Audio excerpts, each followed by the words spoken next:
বন্ধুরা, কেমন আছো? আমি তো ভালো আছি, নিশ্চয়ই তোমরাও ভালো আছো। দেবার্চনা রান্নাঘরে তোমাদের সবাইকে ওয়েলকাম জানাচ্ছি। আজকে তোমাদের জন্য একটা রেসিপি নিয়ে এসেছি। এই রেসিপিটা হলো ডাল মাখানি। একদম হোটেলে যেমন কিনতে পাওয়া যায়, মনে হয় তার থেকেও ভালো টেস্ট হবে। আমি যেভাবে ডাল মাখানি করেছি এইভাবে তোমরা খেয়ে লাইক, শেয়ার, কমেন্টস করবে, আর হ্যাঁ, সাবস্ক্রাইব করবে। হ্যাঁ বন্ধুরা, দেখো আমি রান্নাঘরে চলে এসেছি। এখন প্রেসার কুকারের মধ্যে ভিজিয়ে রাখা ডাল, এটা হলো সোনা মুগের ডাল আর মটরের ডাল, আমি ভালো করে ধুয়ে ভিজিয়ে রেখেছিলাম।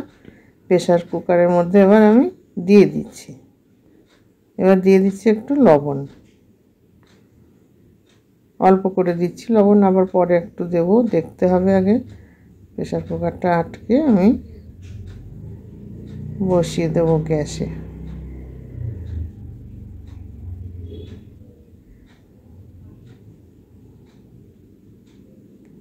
বসিয়ে দিয়েছি। সিদ্ধ হতে তো প্রেসার সিটি আসতে একটু তো টাইম লাগবেই, তোমরা জানো। এখন আমি সবজিগুলো দেখো কি রেখেছি: টমেটো, আদা কুচি, লঙ্কা, রসুন আর পেঁয়াজ। এটা আমি কুচিয়ে রেখে দিয়েছি। তোমরা যতটুকু ডাল নেবে সেই পরিমাণে এগুলো দেবে। প্রেসার কুকারে এখনও সিটি আসেনি, একটু তো টাইম লাগবেই বন্ধুরা। হ্যাঁ, তোমাদের সঙ্গে একটু কথা বলি ততক্ষণ। আমি যেভাবে এই ডাল মাখানিটা ঘরে করি না আমরা মাঝে মাঝে, খেতে কিন্তু খুব টেস্টি হয়। যাই বলো বন্ধুরা, আমার কিন্তু হোটেলের থেকেও ঘরের এই ডাল মাখানিটা খেতে এত ভালো লাগে, মানে কি বলবো, তোমাদের বলে বোঝাতে পারি না। তোমরা হয়তো ভাবছো যে আমি নাম কিনছি, না, সত্যিকারের কথা বলছি। হ্যাঁ, আমি যেভাবে রান্না করি তোমরা খেয়ে দেখো, আর তোমরা যদি রান্না করো সেটা তো কোনো কথাই নেই, তোমরাও মনে হয় তাই আমার মতোই বলবে। আর হোটেলে যা পয়সা লাগে। এবার আমার হয়ে এসছে, দেখো। এবার কড়াইটা বসিয়ে দিয়েছি। এখন আমি তেল ঢেলে দিচ্ছি। তেলটা একটু গরম হতে সময় দিতে হবে। ওদিকে প্রেসার কুকারের ঢাকনাটাও খুলবো, ততক্ষণ একটু ঠান্ডা হোক, আর তেলটাও গরম হচ্ছে। এবার আমি দিয়ে দিচ্ছি প্রথমে আদা কুচি। আদার গন্ধ না ছড়ালে ভালো লাগবে না, ওই জন্য আদাটা আগে। এবার দিয়ে দিলাম রসুন। ভালো করে নাড়াচাড়া করব, আদার কাঁচা গন্ধটা যাতে না থাকে। তারপরে একে একে সবগুলো এইভাবে আমি ভেজে নেব।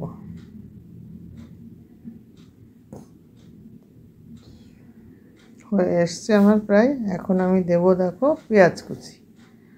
পেঁয়াজ কুচি দিয়ে দিয়েছি। এবার দিচ্ছি লঙ্কা কুচি, টমেটো কুচি, সব একসঙ্গে দিয়ে ভালো করে নাড়াচাড়া করব।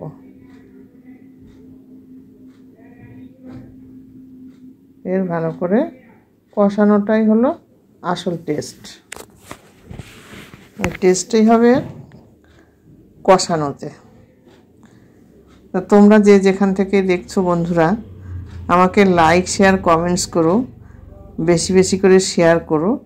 আর আমাকে এগিয়ে যাওয়ার জন্য তোমরা আমাকে হেল্প করবে। আর সাবস্ক্রাইব করতে ভুলবে না, বেল আইকনটা বাজিয়ে দেবে, তাহলে আমার যে রেসিপিগুলো সবই তোমাদের কাছে আগে আগে নোটিফিকেশানগুলো চলে যাবে, তোমরা দেখতে পারবে। আর তোমাদের সঙ্গেও আমি থাকবো। আমরা এইভাবে 10-এর লাঠি 1-এর বোঝা বলে না কথায়, তাই সেইটা যদি হয় তাহলে আমরা কেউ পিছিয়ে থাকবো না। একদিন না একদিন আমরা সবাই আমাদের লক্ষ্যস্থলে ঠিক পৌঁছে যাব। তা সেই জন্য আমাদের প্রত্যেকের সহযোগিতা লাগবে। এবার হলুদ গুঁড়ো দিয়ে দিয়েছি, সহযোগিতাটাই হলো মেন। এবার আরেকটু নুন দিয়ে দিলাম, তাহলে এটা ভালো করে মজে যাবে, কষানোটা ভালো হবে।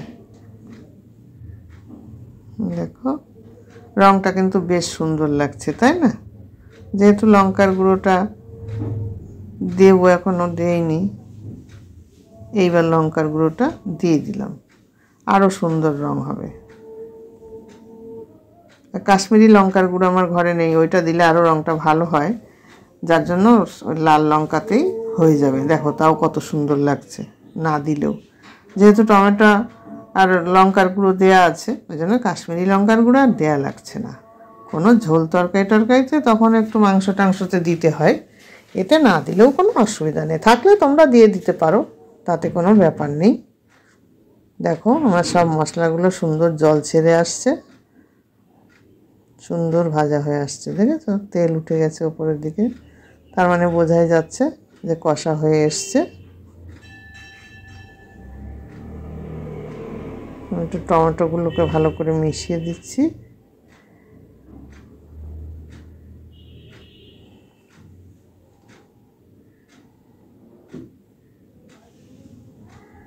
তোমরা কমেন্টস করবে বেশি বেশি করে, কার কি চ্যানেল আছে, কে কি রান্না করো আমাকে জানাবে, তাহলে আমি তোমাদের চ্যানেলে সাবস্ক্রাইব করে দেব।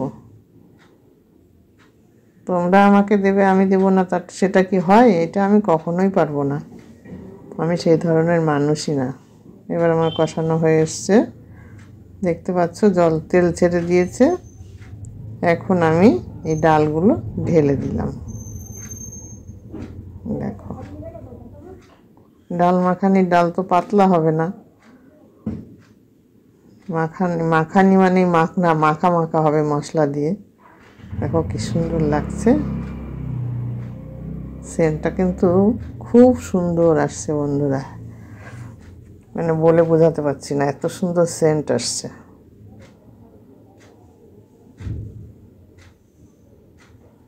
নিচের থেকে যারা গন্ধ পায় তারা বলে তোমরা কি রান্না করো গো, তোমাদের ঘরে এত সুন্দর সেন্ট বেরোয়। আমি যে কোথায়, আমরা কি রান্না করি?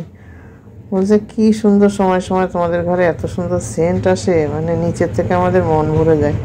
তাই তোমরা নিচেই পাও? বলছে হ্যাঁ আমরা নিচেই পাই। আচ্ছা তোমরা কি পাচ্ছ বন্ধুরা? আমার কাছে থাকলে নিশ্চয়ই পেতে, তাই না বলো? আমি তো এমনি একটু ইয়ার্কি করছি। দেখো সুন্দর রং হয়ে এসছে, খুব সুন্দর লাগছে, হয়ে এসছে। আর আমার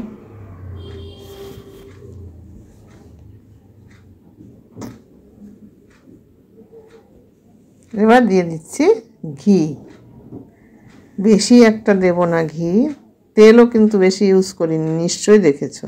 বাটার দেব, ঘি নেই, বাটার দিয়ে দিলাম। হ্যাঁ বাটার দিয়ে দিয়েছি। এবার দিয়ে দিচ্ছি একটু কসুরি মেথি দিয়ে দিলাম, কসুরি মেথি দিয়ে দিলাম, সেন্টটা আরও সুন্দর হবে। হয়ে গেছে এখন। হ্যাঁ দেখো এবার নামিয়ে দিয়েছি, কত সুন্দর লাগছে দেখতেই পাচ্ছ। আমার এটা মুখের কথা না, দেখো তোমরা নিজেরাই দেখো যে কি দারুণ লাগছে, যেমন রং হয়েছে দেখো কত সুন্দর, তেমনি খেতেও হবে। হ্যাঁ বন্ধুরা তোমরা এইভাবে রান্না করে খেয়ে আমাকে জানাবে কেমন হয়েছে। আমি তোমাদের অপেক্ষায় থাকলাম, আজ এখানেই, টাটা।